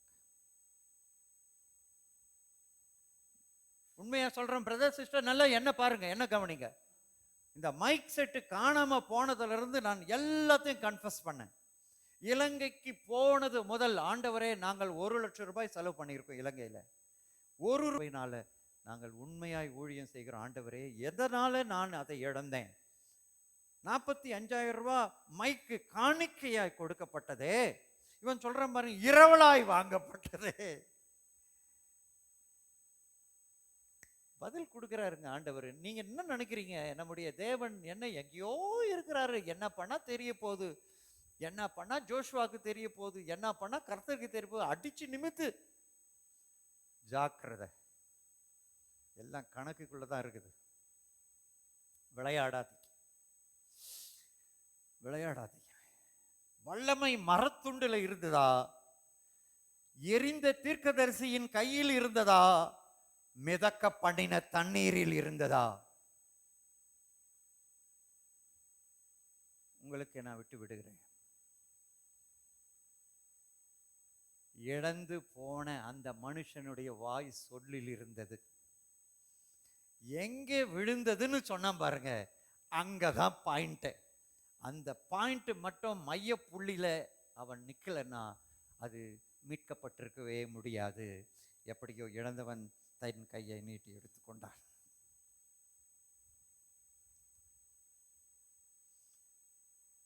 ஒரு விழுந்து போன பாதிக்கப்பட்ட ஒரு மனுஷன் தன் அனுபவத்தை வேதத்தின் வழியாக உங்களுக்கு சொல்லும் பொழுது நீங்கள் அதை உள் வாங்கிக்கங்க. இன்னைக்கு நல்ல ஒரு சாட்சியோடு கூட நான் நிற்கிறேன். நீங்க சாட்சி யாரும் சொல்லல, இதுதான் சாட்சி, இதுதான் சாட்சி. உங்க முன்னாடி நான் யூஸ் பண்ணிட்டு இருக்கேன், அதுதான் சாட்சி. போன முறை அங்க ரிசீவருக்கு 2 ஆண்டனா இருந்ததுல, ஒன்று கூட உடஞ்சி போயிருந்ததுல, அது வேற வாங்கணும் 1,800 ரூபாய் கொடுத்து உடஞ்சி போன ஆண்டனாவை. இப்போ ஆண்டனாவே கிடையாது, அட்வான்ஸ்டு சைனசர். உங்ககிட்ட ஆண்டனா இருக்கு, எங்ககிட்ட கிடையாது, அது கூட கிடையாது. See the miracle. Our God is miracle working God. You should receive the miracle. If you are a sincere, faithful to the God, definitely there is no stumbling block to receive any blessings from the Lord. Secondly, மறுபடியும் 2 ராஜாக்கள் 4:28, 2 ராஜாக்கள் 4:28. அப்போது அவள், நான் என் ஆண்டவனிடத்தில் ஒரு குமாரனை வேண்டும் என்று கேட்டதுண்டோ? எனக்கு அபத்தம் சொல்ல வேண்டாம் என்று நான் சொல்லவில்லையா என்றாள். இந்த சம்பவம் என்னன்னா, சூனேமியால், அது அவ பெயர் இல்லை, அவங்க ஊரு, அவ பேரே எழுதப்படலை. சூனேமியால் என்றால் அவ பேர் இல்லை, சூனேம் என்ற ஊர்ல வாழ்ந்தவ. அந்த ஊர்ல எலிசா தீர்க்கதரிசி போறாரு, ஊழியத்துக்கு வர்றாரு. அந்த இடத்துல அந்த அம்மா என்ன பண்ணுச்சு, ஐயோ நம்ம இடத்துல ஒரு ஊழியக்காரர் வராரு, அவர் தங்கறதுக்கு ஒரு மாடி வீடு, ஒரு கட்லு, ஒரு பெட்டு, ஒரு டேபிளு, ஒரு சேரு, ஒரு குத்து விளக்கு எல்லாத்தையும் வச்சு அவங்களுக்கு போஷித்தாங்க. மேலே உட்காந்துன்னு எலிசா ஜபம் பண்ணிட்டு, கவனிங்க என்ன, மேலே உட்காந்து எலிசா ஜபம் பண்ணிட்டு இருக்கான். அவருடைய உடன் ஊழியக்காரர் கேயாசி அங்க இருக்காரு. இப்போ இவர் ஜபம் பண்ணவருக்கு ஆண்டவர் ஒரு வெளிப்படுத்தல் கொடுக்கிறாரு. டேய் கேயாசி, இங்க வா. என்னங்க ஐயா? நீ கீழே போய் அந்த சூனேமியால் இருக்கல்ல, அவளுக்கு ஏதாவது தேவையா, ராஜா கிட்ட நான் ஏதாவது கேட்கணுமா, ஏதாவது குறை இருக்கான்னு போய் கேளு. பாருங்க, கேளாத ஆசீர்வாதம். ஒரு மாசம் நான் இங்க பேசியிருக்கிறேன், கேளாத ஆசீர்வாதம். கேளாமலே அந்த அம்மாவை தேடி இவன் போறான். தீர்க்கதரிசி தன் உதவிக்காரன் அனுப்புறான். அம்மா, தீர்க்கதரிசி கூப்பிடுறாரு, வா. அந்த அம்மா வந்தாங்க. எம்மாடி, நீ ஒரு உற்பவ காலத்திட்டத்தில் ஒரு குமாரனை நீ அணைத்து கொண்டிருப்பாய். உடனே அந்த அம்மா சொல்றது, போங்க ஐயா, அபத்தம் சொல்ல வேண்டாம், சும்மா கிண்டல் பண்ணாதீங்க ஐயா. தீர்க்கதரிசி சொல்றாரு, அம்மா உனக்கு ஒரு குழந்தை பிறக்குமா, ஒரு காலகட்டத்தில் நீ குழந்தைய அனுபவிப்ப. ஆனா இந்த அம்மா சொல்லுது, போங்க ஐயா. சில வேளையில தேவன் தீர்க்க தரிசனமா சொன்னார்னு அதை நம்மளால நம்பவே முடியாது. அப்படிதான் ஆபிரகாமுக்கும் சொன்ன போது அவரும் சிரிச்சாரு, சாராலும் சிரிச்சாங்க. சில வேளையில தேவன் உனக்கு குறித்து உன்னுடைய எதிர்காலத்திலே நீ பெற வேண்டிய ஆசீர்வாதத்தை குறித்து ஊழியக்காரன் மூலமாய் தீர்க்க தரிசனமாய் வெளிப்படும் பொழுது அது உன் மரம் மண்டையில ஏறாது, உன் மூளை அறிவுக்கு ஏறாது. அதை நீ கிரகித்து கொள்ளவும் மாட்ட, விசுவாசிக்கவும் மாட்ட. ஆனா பேர் விசுவாசி. இந்த அம்மாவும் அப்படிதான் சொல்லிச்சு, போங்கய்யா, போய் சொல்லாதீங்கய்யா. ஆனால் கர்த்தருடைய வார்த்தை மண் குகையில் 7 தரம் புடமட்ட வார்த்தை. என்னைக்கையோ சொன்னாலும் நீ மறந்தாலும் அவர் மறக்க மாட்டார். அதை நிறைவேற்றிட்டார். இப்ப குழந்தை பிறந்துச்சு, வளர்த்துட்டாங்க. குழந்தை வளர்ந்துக்கிட்டே இருக்கும்போது ஒரு நாள் பிள்ளை மூச்சு விடுறத நிறுத்திடுச்சு. இப்ப புருஷன்கிட்ட போனாங்க, ஒரு கழுதையை சேனம் வச்சு கொடுங்க அப்படின்னாங்க. ஏமா நீ இன்னைக்கு போனோம், தீர்க்கதரிசிக்கிட்ட போகிறதுக்கு அமாவாசை இல்லையே, இன்னைக்கு அமாவாசை, எங்களுக்கு அங்கே நைட்டு ஜபம் இருக்கிறது, நீங்களும் ஜபிங்க. அமாவாசை கூட இல்லையே, ஏமா போகிற, நீங்கள் கொடுங்க. கழுதையை வாங்கினாங்க, நேராக வந்தாங்க. தீர்க்கதரிசி தூரத்தில் சுனேமியால் வர்றதை பார்த்த உடனே, என்னப்பா சுனேமியால் வராங்க, என்ன ஆச்சுன்னு தெரியலையே. தீர்க்கதரிசி சொல்கிறாரு, இந்த காரியத்தை கர்த்தர் எனக்கு மறைத்து வைத்தார். நீங்கள் கீழே இருக்கிற வசனங்களை படிங்க. சில வேலைகள்லாம் ஊழியக்காரங்க கிட்ட நீங்க ஜபிக்க வரும்பொழுது வெளிப்பாடு வராது, ஊழியக்காரன் மூலமா வெளிப்பாடு வராது. ஏன்னா ஊழியக்காரனுக்கே சொல்ல மாட்டார் ஆண்டவர். மறைவானவைகள் தேவனாகிய கர்த்தருக்கு உரியவைகள், வெளிப்படுத்தப்பட்டவைகளோ நமக்கும் நம் தலைமுறைக்கும் என்றென்றைக்கும் உரியவைகள். எலிசா தீர்க்கதரிசி 2 மடங்கு வல்லமை உள்ளவர், அவருக்கே தேவன் மறைச்சிட்டார். சூனியமேல் வந்தா இதான் சொல்ற, பாஸ்டர் நான் உன்கிட்ட ஒரு புள்ள வேணும்னு கேட்டேன், நீ தானே சொன்ன, நானும் சொல்ல பொய் சொல்லாதீங்கன்னு சொல்லி இன்னைக்கு அந்த புள்ள செத்து போச்சு. அப்படியா, அடடா, டேய் கேயாசி, இந்த தடியை எடுத்துட்டு போய் வை, நீ போ முன்னால போ வை. நான் அவன் போனதெல்லாம் எனக்கு கவலை கிடையாது, நான் உண்மை விடுகிறது இல்லை. காலை பிடிச்சிக்கிச்சு இந்தம்மா, அடா என்னடா இது அப்படின்னு சொல்லிட்டு, சரி வா போலாம். முன்னாடி போனவன் கேயாசி தடியை வச்சான், ஜபம் பண்ணா, முட்டிக்கால் போட்டானோ, நின்று ஜபிச்சானோ, ஒன்றும் நடக்கலை, திரும்பி வந்துட்டான். இப்போ எலிசா போனான், கேயாசியும் கேட்டுக்கு வெளியில, சூனியம்மையாலும் கேட்டுக்கு வெளியில நிறுத்தி இவன் உள்ள போய் கதவு முட்டான். இப்போ என்ன நடந்தது தெரியுமாங்க? உள்ள போன உடனே அந்த பிள்ளையின் மேல் குப்புறப்படுத்தான். அவன் கண் அந்த பிள்ளை கண் மேல் வச்சான், அவனுடைய வாய் அந்த பிள்ளை வாய் மேல வச்சான், அவன் உள்ளங்கை அந்த பிள்ளையினுடைய உள்ளங்கையில் வச்சான். இறங்கினான், திரும்பவும் வச்சான். ஒரு ஊழியக்காரனுடைய கண்ணில் அபிஷேகம் இருக்கணும், ஊழியக்காரனுடைய உதடுகளில் அபிஷேகம் இருக்கணும், ஒரு ஊழியக்காரனுடைய கையில அபிஷேகம் இருக்கணும், ஒரு ஊழியக்காரனுடைய பாதத்துல அபிஷேகம் இருக்கணும். மல்கியா 4ஆம் அதிகாரத்தில் எழுதப்பட்டிருக்கிறது, உங்கள் உள்ளங்கால் மிதித்து அவன் சத்துரு சாம்பலாய் போவான். ஏன்பா, ஒரு பூச்சியோ ஒரு கற்பாம்பூச்சியோ நான் நசுக்கினேன்னா அது நசுக்கி போகுமே தவிர வேற இல்லை. ஆனா இங்க என்ன எழுதியிருக்கு, சாம்பலாய் போவான் சத்ரு. அப்போ உன் கால் எப்படி இருக்கணும், நெருப்பு மாதிரி இருக்கணும்.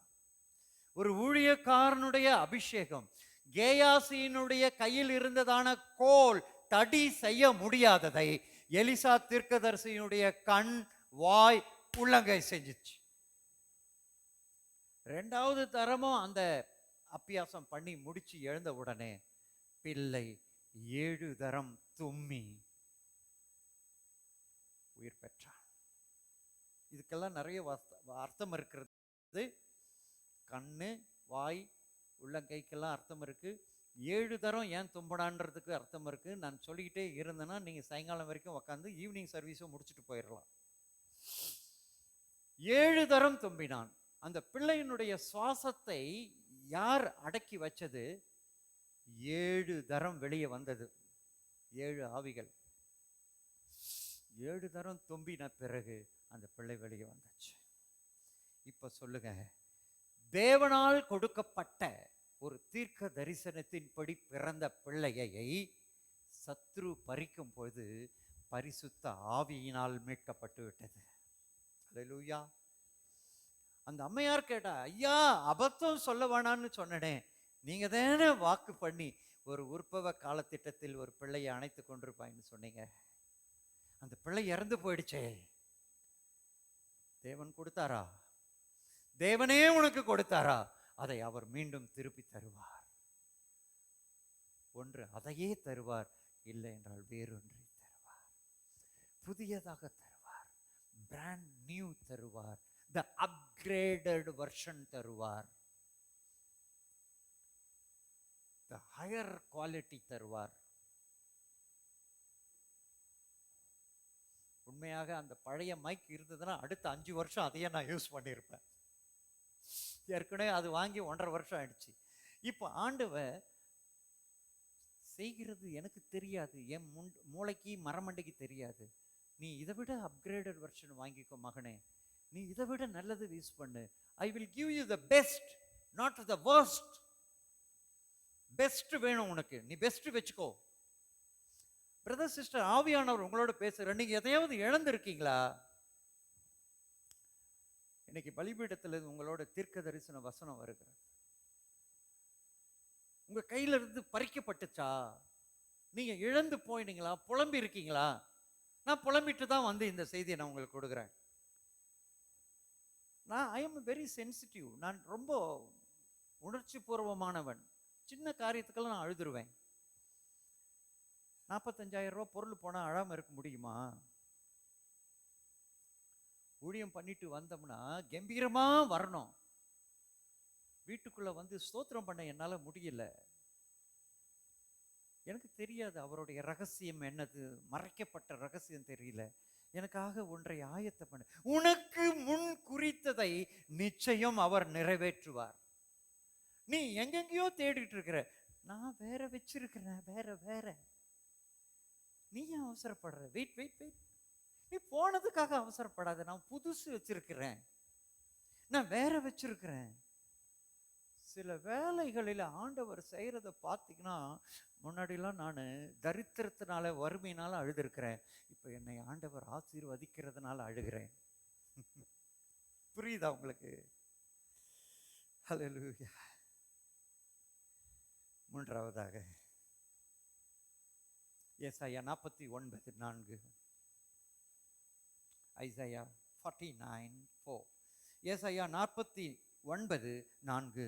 அதற்கு நான் விருதாவாய் உழைக்கிறேன், வீணும் வியர்த்துமாய் என் பலனை செலவழிக்கிறேன். ஆகிலும் என் நியாயம் கர்த்தரிடத்திலும் என் பலன் என் தேவனிடத்திலும் இருக்கிறது என்று சொன்னேன். பாருங்க, மாசம் 30 நாள் வேலை செஞ்சுட்டு 1ஆம் தேதி சம்பளம் வரணும். இந்த வசனத்துக்கு அதான் அர்த்தம்.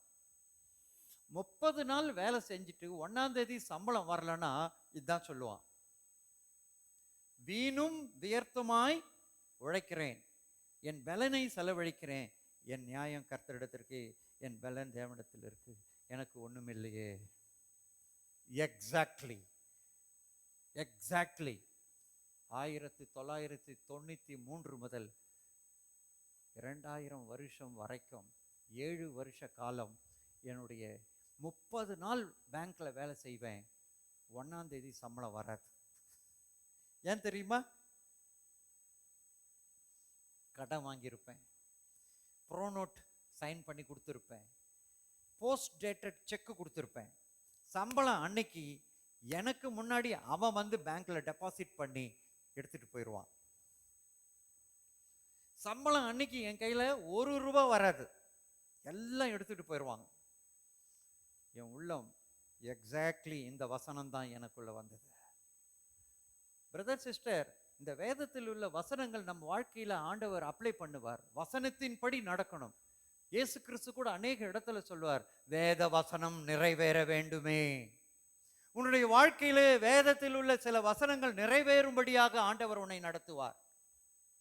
வேத வசனம் நிறைவேறணும். ஆவியானவர் உங்களோட பேசுகிறார். சம்பவம் நடந்துகிட்டே இருக்கும். வேத வசனத்தை காட்டுவார் ஆண்டவர். வேத வசனம் நிறைவேற வேண்டும். இப்போது இடம் கொடு, நான் ஞானஸ்தானம் எடுக்கணும். வேத வசனம் நிறைவேறணும், நான் சிலுவையிலே மரிக்கணும். 30 நாள் உழைப்பங்க, சம்பளம் அன்னைக்கு ஒன்றும் வராது. பேங்க் வேலை,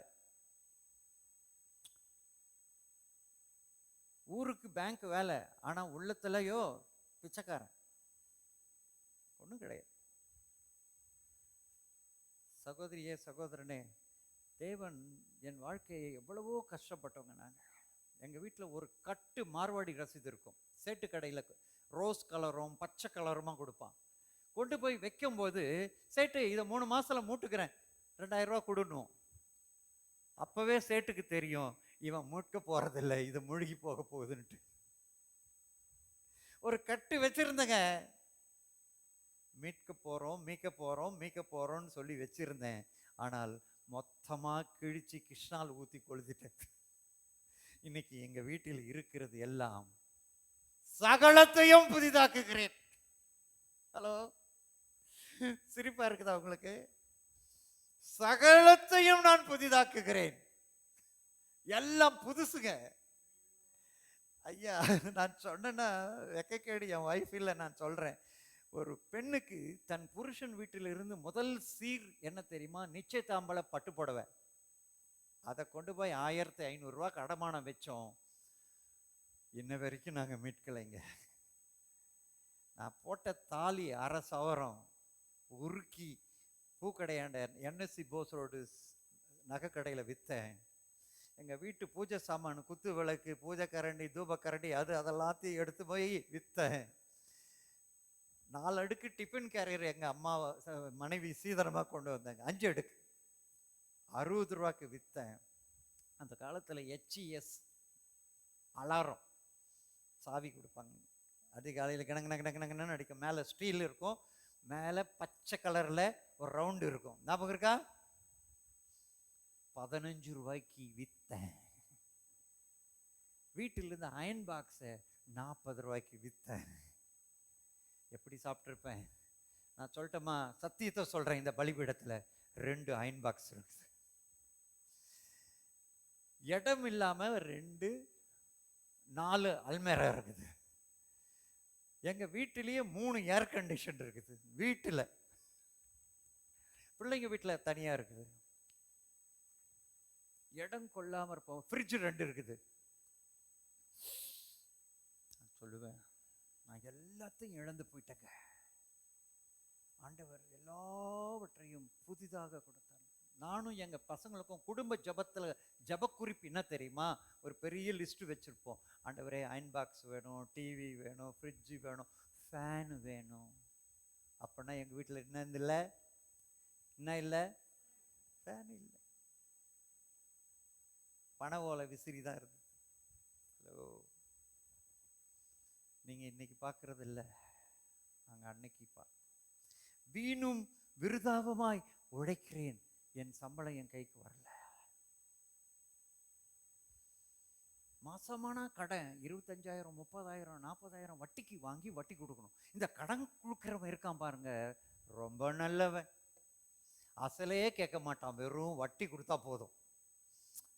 எந்த வியாபாரியும் ரா மெட்டீரியல் பொருளை வைத்து வியாபாரம் பண்ணி பணத்தை சம்பாதிப்பான்.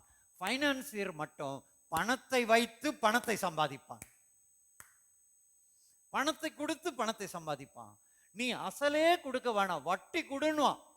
வட்டி கொடுக்கலன்னா தான் கோவம் வரும் அவனுக்கு. நீ அசல் கொடுக்கலன்னா கோவம் வராது.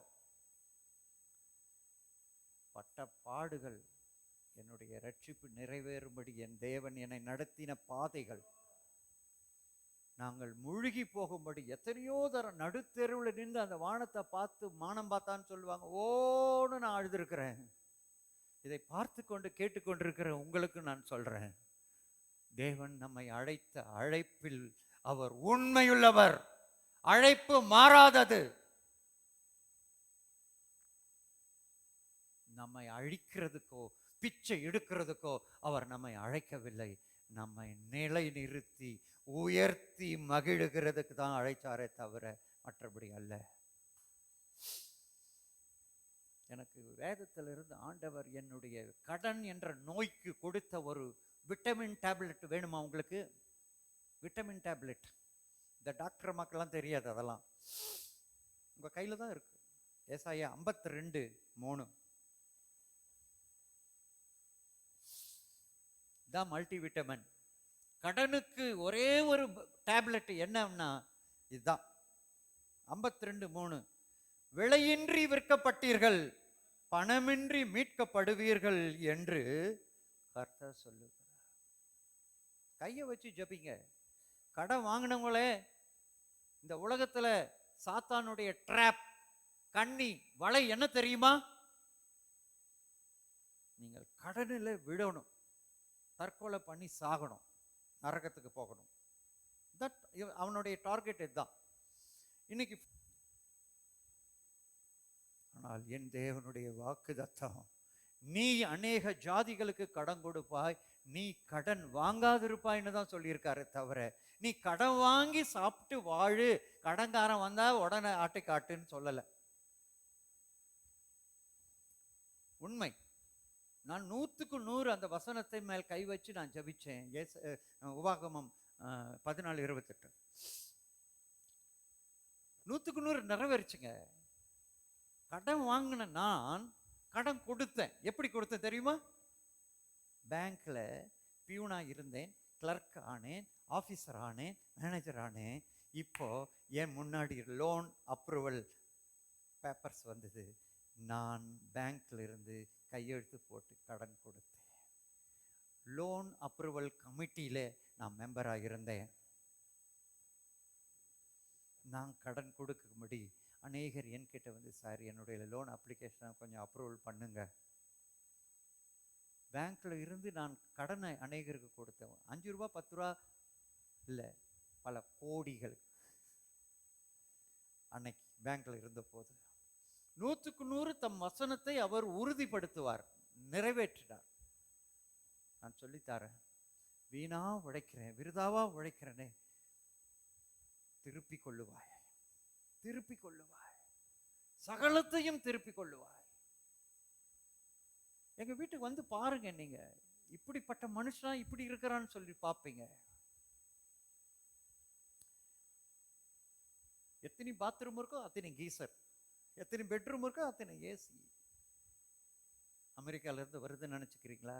எங்களுடைய ஊழியம் வாங்குகிறதல்ல, கொடுக்கிற ஊழியம். ஹல்லேலூயா, பிரைஸ் காட். 1 பேதுரு 1:18-19 சொல்லிருக்கு, உங்கள் முன்னோர்களின் பாரம்பரியமாய் நீங்கள் அனுசரித்து வந்த வீணான நடத்தினின்று அழிவுள்ள வஸ்துக்களாகிய வெள்ளியினாலும் பொன்னினாலும் மீட்கப்படாமல் குற்றமில்லாத மாசற்ற ஆட்டுக்குட்டியாகிய கிறிஸ்துவின் விலையேற பெற்ற இரத்தத்தினாலே மீட்கப்பட்டீர்கள் என்று அறிந்திருக்கிறீர்களே. ஆண்டவர் உங்களை மீட்கிறதுக்கு என்ன கொடுத்தாராம் தெரியுமா? பொன்னும் வெள்ளியும் அல்ல, ரத்தத்தை கொடுத்தார். உன் உழைப்பு வீணாகிறதுன்னு நீங்க நினைக்கிறீங்களா? நீங்கள் சகலத்தையும் திருப்பிக் கொள்ளுவீங்க. இயேசு கிறிஸ்துவின் ரத்தம். பிரதர் சிஸ்டர், நான் பிராக்டிக்கலா உங்களோட பேசிக்கிட்டு இருக்கேன். 28 பேர்கிட்ட கடன் வாங்கியிருந்தேன். ஒரு எக்ஸல் ஷீட் மாதிரி 1 2 3 போட்டு யார் பேரு, எவ்வளவு அமௌண்ட்டு, எவ்வளவு வட்டி, எவ்வளவு கொடுத்தேன், எவ்வளவு பாக்கி அப்படின்னு ஒரு எக்ஸல் ஷீட் மாதிரி பண்ணி, டோட்டல் அவுட்ஸ்டாண்டிங் எவ்வளவு, நான் தான் பேங்க் மேனேஜர் ஆச்சா, எல்லாம் தெரியும் தானே. எக்ஸல் ஷீட் மாதிரி ப்ரிப்பேர் பண்ணி அதன் மேல் சிவப்பு இங்கி பேனால எடுத்து இயேசு கிறிஸ்துவின் ரத்தம் போதும் என்று எழுதி தினமும் கை வச்சு ஜபித்தேன். இன்னைக்கு அந்த லிஸ்ட்ல இருந்த ஒருத்தருக்கும் நான் கடன் கொடுக்க வேண்டியதில்லை, கொடுத்து தீர்த்தாயிற்று.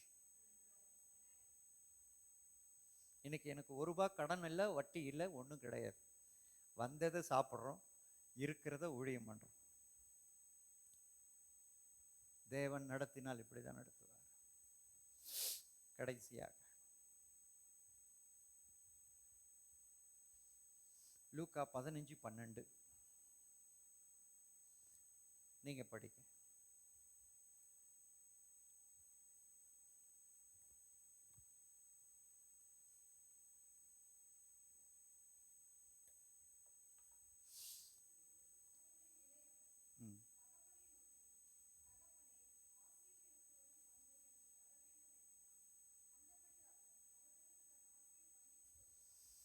போதும், ஆஸ்தியை பங்கிட்டு கொடுத்துட்டோம். இது உரிமை சொத்து. இது உரிமை சொத்து. கேட்டான் பர்த் ரைட், பிறப்புரிமை. கேட்டான், கொடுத்தாச்சு. கேட்டது கொடுத்துருவார் ஆண்டவர். ஆனால் அதை நீ எப்படி யூட்டிலைஸ் பண்றையோ அதில் தான் இருக்கு பாயிண்ட். கொண்டு போனான். ஐ born டு ஃப்ளை, நான் பறக்கவே பிறந்தேன். போ பற. அந்த சந்தோஷம் ரொம்ப நாள் நீடிக்கலை. அவன் குறைவுபட தொடங்கினான். அவனுக்கு ஆகாரம் இல்லை, வேலை இல்லை, பஞ்சம். இப்போது அவன் மிகவும் மட்டமான ஒரு வேலை, பன்றி மேய்க்கிற வேலை. வேலை செஞ்சாலும் சாப்பாடு இல்லை. பன்னியும் இவனும் ஒரே சாப்பாடு சாப்பிட்டாங்க, அது கூட ஒரு வேலை கிடைக்கல. இப்போ அவன் புத்தி தெளிந்த போது, என் தகப்பன் வீட்டில் வேலைக்காரனுக்கு, கூலிக்காரனுக்கு, மஸ்தூருக்கு கூட பிரியாணி இருக்கு, எனக்கு வெறும் தவிடு தான் இருக்கு. புத்தி தெளியணும். இப்பதான் அவனுக்கு தகப்பன் வீட்டுக்கு நான் திரும்ப போவேன், என் தகப்பனை உமக்கும் பரத்துக்கும் விரோதமாய் பாவம் செய்தேன். திரும்ப அவன் போன நாள் முதல் தகப்பன் வாசப்படியே பார்த்துக்கிட்டு இருக்கான். அப்பா வீட்டில்தான் ஆனந்தமும் சந்தோஷமும். அங்கே சந்தோஷம் கிடையாது. பண்டிகள் மத்தியில சந்தோஷம் இல்லை, வேசிகள் மத்தியில சந்தோஷம் இல்லை. எதையும் அவன் நிரந்தர சந்தோஷம் என்று நினைத்து போனானோ அது டெம்பரவரி சந்தோஷம். திரும்ப வரும்போது பார்த்து கொண்டே இருந்த தகப்பன் எதிர்கொண்டு ஓடி, ஐயோ என் மகனை, நீ எப்படி போன, எப்படி திரும்பி வந்த? வேலைக்காரர்களே வாருங்கள், அவன் செருப்பை மாற்றுங்க, அவன் ட்ரெஸ்ஸை மாற்றுங்க, அவன் கையில் மோதிரத்தை போடுங்க, அவனை நீங்கள் குளிப்பாட்டி அவனுக்கு அலங்காரம் பண்ணி அவனுக்கு விருந்து வைங்க. இது எதை காட்டுறது? உங்களுடைய உரிமை சொத்து வீணாக போனால் கிருபையினாலே மீட்கப்படுவீர்கள். ஐயோ என் சொத்து போயிடுச்சே, ஐயோ என் ஆண்டவனே, எனக்கு வர வேண்டிய ஷேர் வரல, என் ப்ராப்பர்ட்டி வரல, என்னுடைய பங்கு என்ன? எல்லாவற்றையும் செலவழித்த பின்ன குறைவுபட தொடங்கினான். ஆனால் தகப்பன் வீட்டுக்கு வந்தவுடன் சந்தோஷப்பட தொடங்கினான். குறைவுபட தொடங்கினான், இங்கே சந்தோஷப்பட தொடங்கினான். தகப்பன் வீட்டில் வந்தாதான் சந்தோஷம் சந்தோஷம். அப்போதான் சொல்றான், என் குமாரன் மரித்தான், இதோ அவன் திரும்பவும் உயிர்த்தான், காணாமல் போனான், திரும்பவும் காணப்பட்டான். இதுதான் பாவ மன்னிப்பு அடைந்து மறு பிறவியானது, மறு பிறப்பு. ரட்சிக்கப்பட்டு தகப்பன் வீட்டுக்குள்ள வந்தபோது அவன் மறுபிறப்பு அடைந்தான், மறுபடியும் பிறந்தான். இப்போது மறுபடியும் தகப்பன் வீட்டுக்குள்ள வந்தான். இப்போது தகப்பனோடு கூட அவர்கள் ஆனந்த களிப்புடன் பாடி கொண்டாடினார். உங்களுடைய உரிமை சொத்து எது தெரியுமா? அசுத்தம் அல்ல, லகரி வஸ்து அல்ல, உலகத்தில் உள்ள பாவம் அல்ல, பரிசுத்தம்தான். நம்மை தேவன் எதற்காக படைத்தார்? பரிசுத்தத்துக்கு என்று படைத்தார். பரிசுத்தமாக வேண்டும் என்பதே தேவ சித்தம். கர்த்தர் சிநேகிக்கிற பரிசுத்தம் உங்களில் காணப்படும். அதுதான் உரிமை சொத்து. அதை சொத்தை இழந்து போயிட்டு உலகம் இருக்குங்க. இன்னைக்கு என்னென்னமோ உலக சொத்து உரிமை சொத்தா இருக்குது. ஆனால் நம்முடைய உண்மையான உரிமை சொத்து எது தெரியுமா? த ஹோலினஸ், பரலோக ராஜ்யம் நம்முடைய உரிமை சொத்து. எபேசியர் 1:6 தம்முடைய தயவுள்ள சித்தத்தின்படி நம்மை கிறிஸ்து இயேசு மூலமாய் தமக்கு சுவிகார புத்திரராகும்படி முன் குறித்திருக்கிறார். இதுதான் நம்மளுடைய பர்த் ரைட், நம்மளுடைய உரிமை சொத்து.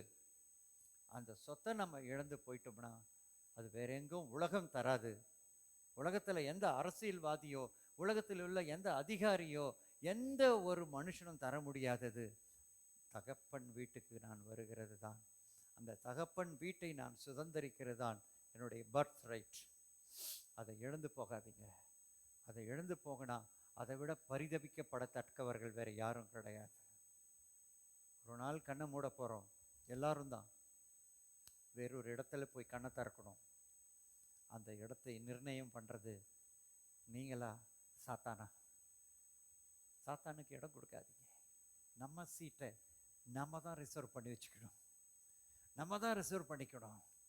ரயில் டிக்கெட்டு புக் பண்ணிங்கன்னா ஆர்ஏசி வெயிட்டிங் லிஸ்ட் வரும். ஆனால் இதில் ஆர்ஏசியும் கிடையாது, வெயிட்டிங் லிஸ்ட்டும் கிடையாது. Confirm ticket. கன்ஃபார்மாக நீங்கள் புக் பண்ணிக்கிறீங்க. உங்கள் உரிமை சொத்து. தகப்பன் அங்கே வாசற்படியிலே காத்திருக்கிறார். நீ வரும்போது அவர் எதிர்கொண்டு வருவார். உங்களுக்கு தெரியும், அப்போஸ்தலர் நடவடிக்கை 7ஆம் அதிகாரத்தில் ஸ்டீஃபன் அங்கே கல்லடிப்பட்டு சாகும் பொழுது பிதாவின் வலது பார்சத்தில் உட்கார்ந்து கொண்டிருந்த இயேசு அவனை ரிசீவ் பண்ணுறதுக்கு எழுந்து நின்று ரெட் கார்பெட் ரிசப்ஷன் கொடுத்து, உள்ளவா மகனே, கொஞ்சத்தில் உண்மை உள்ளவனை அநேகத்தின் மேல் நான் அதிகாரியை வைப்பேன். பரலோகம்தான் நம்முடைய பர்த் ரைட், பரிசுத்தம் தான் நம்முடைய மூச்சு. அல்லேலூயா. நம்ம அதை இழந்து போயிட்டுமானால் அது எப்படி கிடைக்கும் என்றால் கிருபையினால் கிடைக்கும். by the grace, only by the grace. கடைசியாக முடிவு வசனம் பிரசங்கி 3:6, பிரசங்கி 3:6, பிரசங்கி 3:11. தேட ஒரு காலம் உண்டு, இழக்க ஒரு காலம் உண்டு, காப்பாற்ற ஒரு காலம் உண்டு, எரிந்து விட காலம் உண்டு. அவர் சகலத்தையும் அதினதின் காலத்தில் நேர்த்தியாய் செய்திருக்கிறார், உலகத்தையும் அவர்கள் உள்ளத்தில் வைத்திருக்கிறார். ஆதலால் தேவன் ஆதி முதல் அந்த மட்டும் செய்து வரும் கிரியைகளை மனுஷன் கண்டுபிடியான். நீங்கள் உங்கள் வாழ்க்கையில் எதெல்லாம் நடக்குதோ எல்லாம் ஏனோ தானோ ஏதோ ஃப்ளூக்காக நடந்துச்சு அப்படின்னு இல்லை. ஒரு முறை ஆண்டவருக்கு உங்களை ஒப்பு கொடுத்துட்டா, நீ இழந்தாலும் நீ பெற்றாலும் அது தேவனுடைய அப்ரூவல் இல்லாமல் நடக்காது.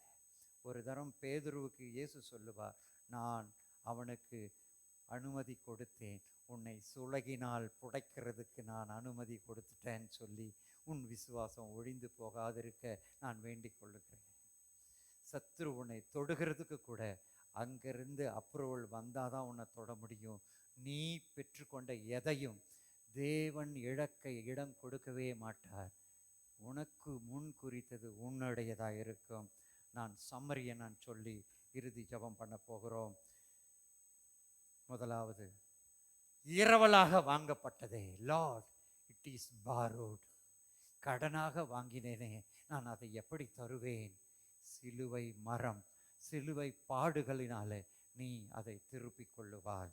இரண்டாவது, தேவனால், தேவனுடைய தீர்க்கதரிசனத்தின்படி, தேவனுடைய தாசனின்படி, தேவனுடைய தீர்க்கதரிசியே சொல்லி கொடுத்த ஆசீர்வாதத்தை இழந்தால் அதை தருகிறதுக்கு பரிசுத்த ஆவியானவர் இடம் கொடுப்பார். பரிசுத்த ஆவியானவர் அதை ரிடீம் பண்ணி மீட்டு அதை ஜீவனோடு தருவார். மூன்றாவது, உன் உழைப்பு எல்லாம் வீணாகிறதே.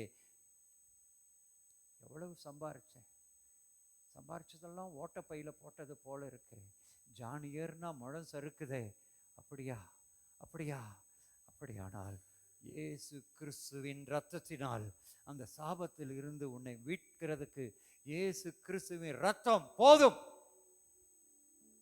நீ எதையெல்லாம் இழந்து போன, எதையெல்லாம் நீ இழந்தையோ ஒரு லிஸ்ட் போட்டு ஆண்டவராகிய இயேசு கிறிஸ்துவின் இரத்தம் ஜெயம் என்று எழுது. அவர் அறியும்படி அவர் சமூகத்தில் வை. அன்னைக்கு எசேக்கியா ராஜா அப்படிதான் பண்ணா. ரப்சாக்கே எழுதி கொடுத்ததான எல்லா லெட்டரையும் கொண்டு போய் ஆண்டவர் சமூகத்தில் பிரித்து வச்சு ஆண்டவர் முன்னாடி செபித்தான். தேவனுடைய கண்கள் அந்த லெட்டரை பார்த்தது. வந்தவனை மூக்கிலே துரட்டை போட்டு திருப்பினார். திரும்பி போனான். தேவனுக்கு தெரியப்படுத்துகள். அப்போது எல்லா புத்திக்கும் மேலான தேவ சமாதானம் உங்கள் இருதயங்களை ஆண்டு கொள்ளும். நீங்க நினைக்காதீங்க, நான் நிறைய ஜெபிச்சிட்டேன் பாஸ்டர், என்னால் முடியல, தாங்க முடியல, அனுபவிச்சுட்டு தான் வந்து நிற்கிறேங்க. நான் நேராக ரிசர்வ் பேங்க்ல இருந்து வந்து நிற்கல. உபத்திரவத்தின் குகையிலே புடமிடப்பட்டு நான் விழுந்து எழுந்து இன்னைக்கு நிற்கிறதுனால தான் நான் வந்திருக்கிறேன். தேவன் ஒருவனை எந்த அளவு பிழிந்து இருக்கிறாரோ அந்த பிழிந்ததனுடைய நற்கந்தத்தை தான் நீங்கள் இன்றைக்கு நுகர்ந்து கொண்டிருக்கிறீர்கள். கடைசியாக, என் உரிமை சொத்து வீணாகிறதே. நான் கெட்ட குமாரன் அல்ல, நான் நல்ல குமாரன், என் தகப்பனுடைய குமாரன். என்னுடைய உரிமை, என்னுடைய பர்த் ரைட்டை நான் இழந்து போனேனே, நான் அதற்கு காரணமாக கூடாது. நான் எந்த இடத்துல விழுந்தேன், என் ஜெபம் எங்க குறைஞ்சது, என் உபவாசம் ஏன் நின்னுது, என்னுடைய சபை அட்டன் பண்றது ஏன் தடைப்படுகிறது, என்னுடைய காணிக்கை தசம பாகங்களிலே நான் ஏன் தடைப்படுகிறேன், என் வீட்டுக்கும் என் ஊழியக்காரருக்கும் நான் எந்த இடத்துல உண்மையில்லை. உண்மையுள்ள மனுஷன் பரிபூரண ஆசீர்வாதங்களை பெறுவான். Be faithful. ஆபிரகாமுக்கு ஆண்டவர் வாக்குத்தத்தத்தை 75 வயசுல கொடுத்தார். 99 வயசுல ரீ என்ட்ரி ஆகிறார். 17:1. நான் சர்வ வல்லமையுள்ள தேவன், எனக்கு முன்ன நடந்து கொண்டு உண்மையாயிரு. என்ன நினைச்ச நீ? நான் சொன்னேன் மறந்துட்டேன்னு நினைச்சியா? நீ மறக்கலாம், நான் மறக்க மாட்டேன். தன் வார்த்தையிலே நான் உண்மையுள்ளவன். நீ வேணா கவலைப்படாம இருக்கலாம், நான் சொன்னது நிறைவேற வேண்டும் என்பது பொறுப்பு எனக்கு இருக்கிறது. நான் சொன்னேன், நான் நிறைவேற்றுவேன். என் வாக்குத்தத்தத்தை குறித்து நீ நிர்விசாரமாய், விட்டார்த்தியாய், உறக்கமாய், சோம்பலாய், அசதியாய் இருக்கலாம். ஆனாலோ கர்த்தர் அப்படி இருப்பதில்லை. தமது வாக்குத்தத்தம் நிறைவேறும் அளவும் அவர் கண்ணும் கருத்துமாய் உன்னை நோக்கி கொண்டிருப்பார். தீர்க்க தரிச ஆவியானவர் உங்கள் நடுவில் ஊழியம் செய்வாராக. தீர்க்க தரிசனத்தின் ஆவியானவர் உங்களோடு பேசுவாராக. சபையே, நீ திடன் கொள். உன் உரிமை சொத்து பரிசுத்தம், உன் உரிமை சொத்து பரலோகம், உன் உரிமை சொத்து உன் தகப்பன் வீடு. அதை நீ எப்படி மீட்ப? அதுக்கு ஈடு என்ன கொடுப்ப? கைமாறி என்ன கொடுப்ப? Nothing. Only the grace. கிருபை, கிருபை, கிருபை, கிருபை. கண்களை மூடலாம், கண்களை மூடலாம். தாவீதுக்கு கர்த்தர் சொன்னார், நீ இழந்து போன சகலத்தையும் திருப்பிக் கொள்வாய், ஒன்றும் குறைவுபடாமல். I wanted to highlight this sentence. ஒன்றும் குறைவுபடாமல். முடியுமானால் அந்த வசனத்தின் மேல் நீங்கள் கைகளை வச்சு ஜெபிங்க. அந்த வசனத்தை நீங்கள் எழுதி ஒரு பிரிண்ட் எடுத்து உங்க வீட்டு கண்ணாடியிலோ ஃப்ரிட்ஜிலேயோ உங்க வீட்டு ஹால்லையோ ஒட்டுங்க. எதையாகிலும் நீங்கள் இழந்திருந்தால் தினமும் அதை பாருங்கள், அதை வாய் விட்டு வாசியுங்கள், விசுவாசியுங்கள், அப்பியாசியுங்கள், அதை சுதந்தரித்துக் கொள்ளுங்க. David recovered all. தாவீது எல்லாவற்றையும் திருப்பிக் கொண்டான். சபையில் நம்ம விட்டு போனாங்க. ஏன் எழுதி வச்சு நீங்க நைட்டு ஜெபம்லாம் ஜபிக்க கூடாது? நீங்கள் கர்ப்பம் தரித்து பெற்ற பிள்ளை தானே, அது வேற அப்பனுக்கு பிறந்த பிள்ளைங்களா? அது எப்படி திரும்பாம போயிடும்? குறைவு பட தொடங்கினால் திரும்புங்க. குறைவு பட தொடங்கினா திரும்பும். இது தீர்க்க தரிசன வார்த்தையே நான் சொல்றேன். இந்த பலிபீடத்தில் நின்று திரும்புங்க, திரும்பும். அஸ்திபாரம் போட்டது முதல் நான் இருக்கிறேன் என்று சொல்லுகிறதை பார்க்கிலும் அஸ்திபாரம் போட்டது முதல் கர்த்தர் இருக்கிறார். இந்த இடத்தை வாங்கின போது அஸ்திபாரம் போடுறது நான் நின்னேன். இங்க தளம் போடும் போது நான் வந்தேன், பிரதிஷ்டை பண்ணும்போது நான் வந்தேன். அந்த தேவ மனுஷன் ஏனோ தெரியல என் மேல அந்த அளவுக்கு அன்பு வச்சுட்டாரு மனுஷன்.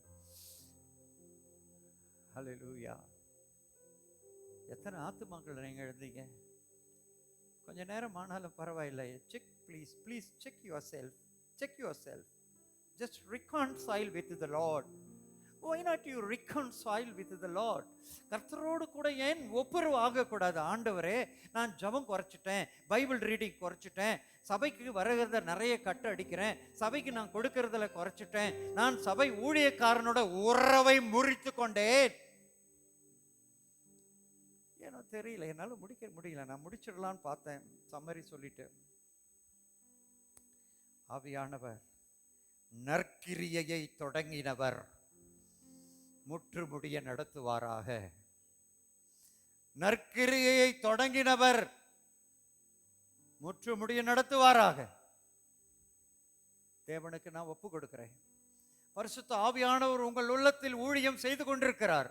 உங்கள் உள்ளத்தை உடைக்கட்டும், உள்ளத்தை ஆராயட்டும், உள்ளத்தை சீர்படுத்தட்டும். தேவனோடும் தேவ மனுஷனோடும் உங்களுக்கு நல் உறவு இல்லாவிட்டால் நீங்கள் அற்புதத்தை காண முடியாது. எலிசாவோட சூனேமியாளுக்கு நல்ல உறவு இருந்ததுங்க. அதனால தான் சூனியா மேல கூப்பிட்டு ஆசீர்வாதத்தை கொடுத்தான். அந்த ஆசீர்வாதத்தை அந்த அம்மா இழந்த போன போது அதே ஊழியக்காரன் தான் போய் ரிடீம் பண்ணியும் கொடுத்தான், திருப்பியும் கொடுத்தாங்க. ஹலோ, ஆவியானவர் என்னை எவ்வளவாய் நொறுக்கி கொண்டு வந்தார் தெரியுமா? இந்த செய்தியை ஏப்ரல் மாதம் 21 இருந்து ஆயத்தம் பண்ணி இந்த ஜூன் மாதம் 15 நான் டெலிவரி பண்ணிட்டேன். உங்கள் சபைக்காக தான் என்னுடைய 45,000 ரூபாய் மைக் செட்டை எடக்க பண்ணினாரோ என்னவோ எனக்கு தெரியாது. ஆனால் என் தேவன் செய்கிற காரியங்கள் எனக்கு மறைவாய் இருந்தாலும் அது அவருக்கு வெளியரங்கமாய் இருக்கிறது. நான் இழந்து போனவனாய் உங்க முன்னாடி வந்து நிக்கல, நான் திருப்பி கொண்டவனாய் வந்து நிற்கிறேன். அதுவே சாட்சி. நல்ல தகப்பனே, நீர் சொன்ன வசனத்தை ஒன்றும் கூட்டாமலும் குறைக்காமலும் இந்த சபையாருக்கு நான் அறிவித்தேன். உம்முடைய நாம மாத்திரம் மகிமைப்படுவதாக. உம்முடைய ஆழமான கிரியை சபையில நடக்கட்டும். நாங்கள் ஒரு சிறு கூட்டமாய் இருந்தாலும் இன்றைக்கு நீர் எங்கள் மத்தியிலே ஒரு பலமான கிரியையை நடப்பித்து ஆண்டவரே, நாங்கள் தகப்பன் வீட்டுக்கு திரும்பி வர பண்ணும். நாங்கள் இழந்ததை எல்லாம் திருப்பி கொள்ள பண்ணும். நீர் எங்களுக்கு வாக்கு பண்ணினதை நாங்கள் எங்க இழந்தோமோ, எந்த இடத்தில் இழந்தோமோ அங்கிருந்து நாங்கள் மீட்டு கொள்ளட்டும். உம்முடைய சிலுவை மரத்தாலும், உம்முடைய இரத்தத்தினாலும், உம்முடைய பரிசுத்த ஆவியினாலும், உம்முடைய கிருபையினாலும் இவற்றை நிறைவேற்றும். இயேசு இரட்சகர் நாமத்தில் ஆமென்.